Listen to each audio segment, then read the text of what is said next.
Yeah, Kirby, just general thoughts on Saturday's scrimmage and just where do you feel like this team is with, I guess, about a week and a half before the first game? Yeah, I felt that the scrimmage was hot and it affected our performance as opposed to the first scrimmage. In the history of those scrimmages, it usually goes, scrimmage 1, we struggle. Scrimmage 2, we get better. This was more of a scrimmage 1 was 70 degrees. It was really fast. It was really competitive.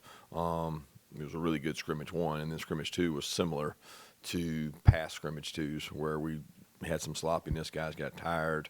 Water in the shoes, just it was hot. So they did push through. They had a really good camp. We practiced Thursday, Friday really hard leading into Saturday, so we didn't expect to have the highest speeds in terms of the guys running, and that wasn't the purpose. The purpose was to get game-like situations, tackle live. We achieved those purposes, and we came out pretty unscathed injury-wise, which is big when you tackle. So we still got a ways to go. Didn't have as much success defensively in the second scrimmage as we did in the first, but we had bright spots individually, probably on both sides of the ball.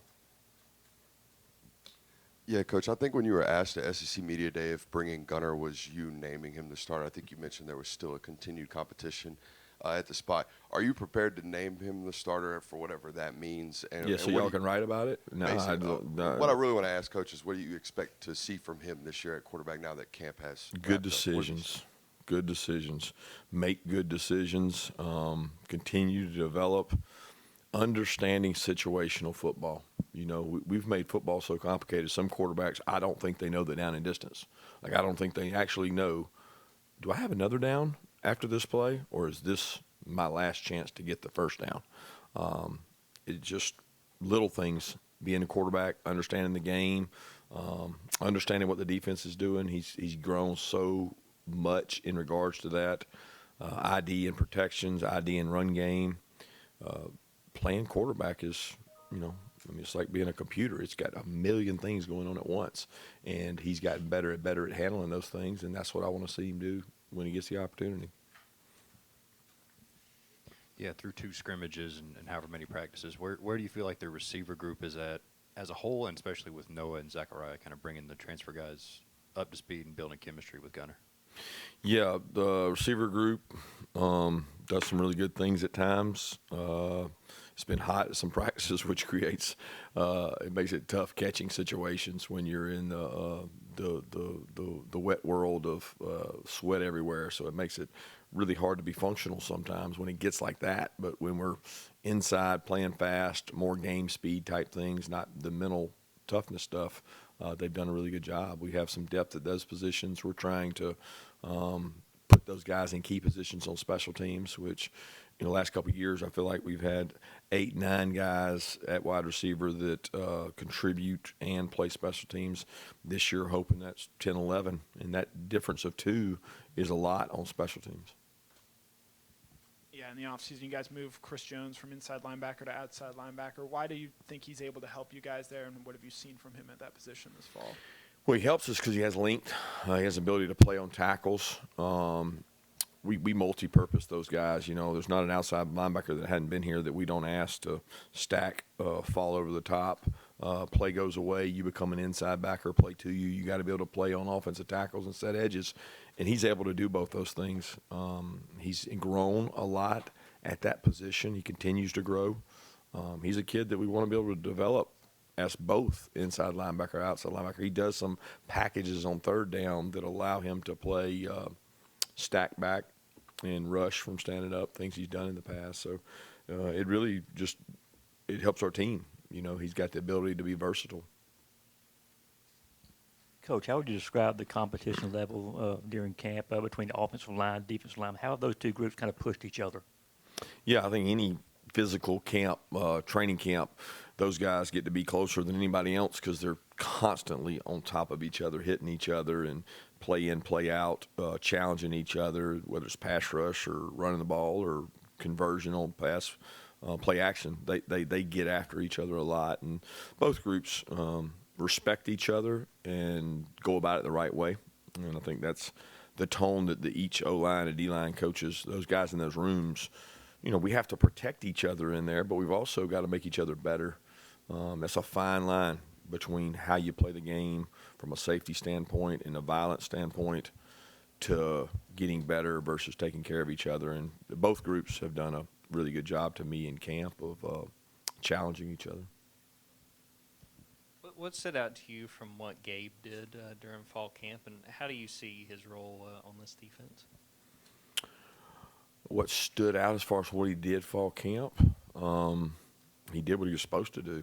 You know, he's executing probably at a higher rate than he did this time last year. He didn't go through spring practice, so we've had to balance what is the right number of reps to get him in shape and get him better, but not wear him down as a 270-pound, 65, 70-pound guy that he's having to fill some big shoes that have played here in the past between Ty Ingram and Michael and those guys. That's a role that he's serviced, and he's done a nice job doing what we asked. Coach, how are you looking from a penalty standpoint this far into camp? Because I know you have refs at all the practices. Are they calling a lot, calling less? And also, what does this week look like? You're you're getting closer to the season. Are you into game prep yet or what? Yeah, we take this week and continue to work at us and get better for us. You know, the staff has off-season work they've done on opponents as well as our opening opponents. But today, tomorrow, and really the rest of the week is focused on what did we need to improve on coming out of the scrimmage? What situations have we not hit? How do we get the bottom of our roster caught up to the top? How do we get healthy? Just what do we need defensively, offensively, and special teams? And some of those are set things we need that we have to check off. Other ones are we haven't been quite as good at this. We need to improve it this camp. And then the first question was about penalties. You know, it's hit or miss. I mean, we've had days we've had more of this than that, and some days less of this than that. And we do a penalty report every day. We go over it with the players. We coach them on that. We show them clips of past calls that would have been called, wouldn't have been called in that same scenario, and we have a long kind of encyclopedia or library of clips and calls and games, and try to show them ones similar to the ones they got so they can learn from them. Yeah, you mentioned all the stuff that Gunner's got to deal with and process and everything like that. How do you guys try to simulate all those fast-paced decisions in practice, and how much of it just comes with the live game reps at some point? No, we simulate it in practice. That's what we do. That's why we practice, right? So you simulate it for a quarterback. It's not any different between practice and a game. We're not hitting him. So, you know, it's one of those things that you get lots of reps at it, but there's a decision that he has to make every play. It's not a play that he takes that he doesn't have to at least decide something, because that's what offenses evolve to. You don't want to be in a bad play. So the best way to avoid a bad play is to give people options. The more options you give them, the tougher it is, and the more tough it is, the more you get second-guessed. So that's what we do. Coach, you touched a little bit on the receiver room as a whole, but what have you seen from London Humphreys so far through fall camp, and what do you see his role being with the transfers and the freshmen that have come in this year? Yeah, London's been great. He's a high-quality special teams player, has become very reliable, made some huge plays for us last year in the Clemson game, the Tennessee game. He does a lot of really good things for us, and he has consistency in performance. He has dependability. He's got fire, passion, and energy. We're very fortunate to have someone of his character, quality, speed, athleticism. So we've got a lot of expectations for London. Yeah, with guys like Josh McCray and Roderick Robinson and the size physically that they bring to the running attack, how important is that physical element and having sort of a bruiser-type running back important to what you guys want to do in the rushing game this year? Yeah, you know, running back's a running back. I don't, you know, you guys' job is to say the size of the back. Derrick Henry's a big back. He's big, but he bounces out a lot and outruns people to the edge, and that's the way he was when he played. I've seen really small guys like Dejon get inside really hard yards and be 190 pounds. I don't try to put guys in categories. Let them be who they are. If you're going to be a big back and not be super elusive, then you better be physical and run that way. But the identity of the back is based on the back, and I don't think that proves itself out except for in scrimmages and games when things are tackled. Kirby, I got a 10,000-foot question here. We've seen more playoff talk, and recently the Big Ten is reportedly considering expanding to 24 or 28 games. That would mean the elimination of potentially some championship games. What are your thoughts on the importance of the league championship games and expanded playoffs? Yeah, I'm probably like most people in the majority of. I would love to be able to expand the playoffs if it's done the right way in terms of giving more teams opportunity. I think that's what fan bases want. People are not excited about a mid-tier bowl game at some of these programs they're at. I think those bowl games are great experiences. I played in them. I've coached in them. I love them as an opportunity. But the more teams you give an opportunity to decide things on the field, like you do, whether it's college basketball, high school football, old 1AA football, back when they had the playoff. I mean, you're going to get things decided on the grass. So, yeah, I'd be for that. And you say, well, what about the championship games? I love the championship games. Can you have your cake and eat it too? Can you move the season up, start it, get it done? If you can't and you can only have one of those two, I don't know which one I would pick because it would probably depend on the format. We'll have a chance to talk to Justin Williams in a few minutes. Where do you feel like he's grown the most going into his second year in the program? Probably physically. He came in very intelligent mentally, very instinctive, very bright-eyed, and loves football. He's got every part of the fire, passion, energy we want. He's gotten a little heavier. He came in a little bit lighter. He's gotten a little bit heavier. He's able to take on things. He understands the defense better.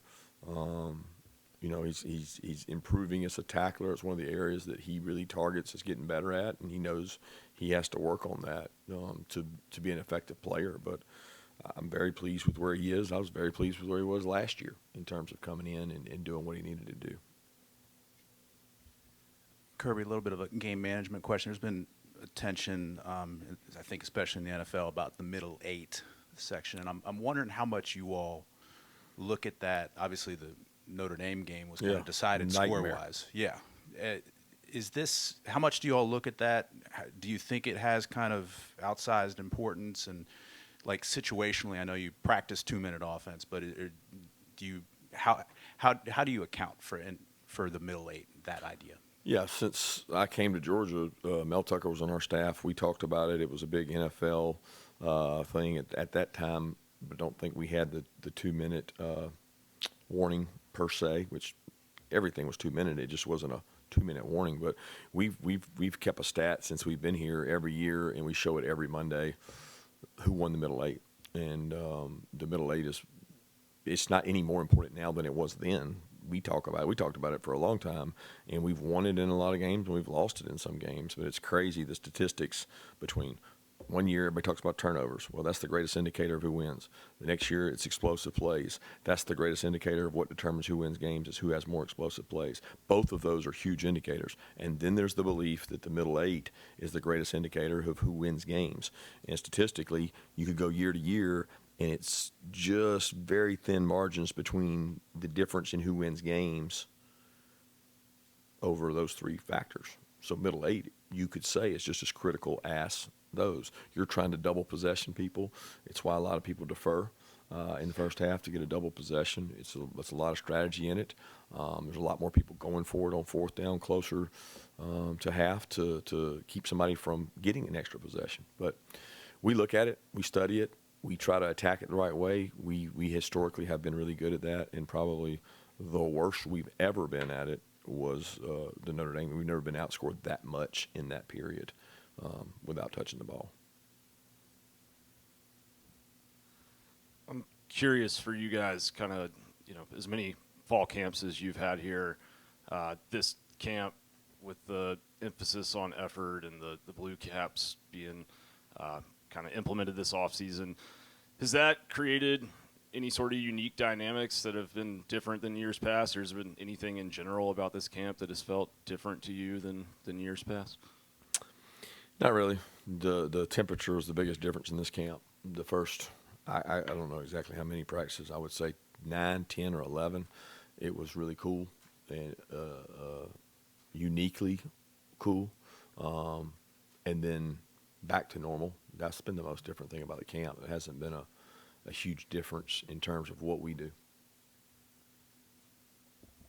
Kirby, how do you evaluate what you've seen from Daniel Harris and Ellis Robinson this preseason? I think both players have got tremendously better. I think Dante's done a really good job with all the corners, but those guys, DeMello has gotten better and made more plays and tackled well. Dom and Jonte as young players, both getting better. Dalen has probably a little bit lightened rep load in terms of multiple positions, learning different things, but still playing. And he didn't go through spring, so it made it where, like, okay, he had to get back to competing and challenging and doing things. But those guys have done a tremendous job, and both the two you mentioned have gotten better throughout the year. How would you assess how you guys are as a tackling team, and what are some of the things you guys work on to improve in tackling, given the emphasis you've put on it this fall? Yeah, we're not the tackling team we need to be. I can tell you that from the last scrimmage. The only way to get better at it is practice it. So what do? We practice it, but we try to practice it in safe ways. When you tackle to the ground 11 on 11, statistics indicate it's your highest injury rate. So every coach in the country is torn between possibly losing a starter versus missing tackles in opening games. So we do the best job we can to simulate it. Our defensive staff spends countless hours on leverage, pursuit, tackling, but nobody's perfect at it. All right, kicking question, Coach. First, Peyton Weathering, how's he kind of done this fall camp? And as far as Brett Thorson goes, kind of how far along is he? You have any idea if he's going to be ready to go? And Drew Miller, how has he done? Yeah, I thought Drew had his best scrimmage since being here. His last scrimmage, he hit really good hang times, distances, and field zones. I think he was 5 for 6 in his field zones, hit some really good pooches. Brett is kicking. He did not kick in the scrimmage. He kicked at the scrimmage, just not live in the rush periods. So he's improving. He's getting better. I don't know if he would say he's 100% yet. I can't answer the question whether he's going to go in the first game or not. We're going to see where he is, see how he's doing. And you know, where he and Drew compete to find out, because Drew's punted really well, at least in the second scrimmage. He punted better than the first. Any more questions for Coach? All right, Coach, thank you. Thank y'all.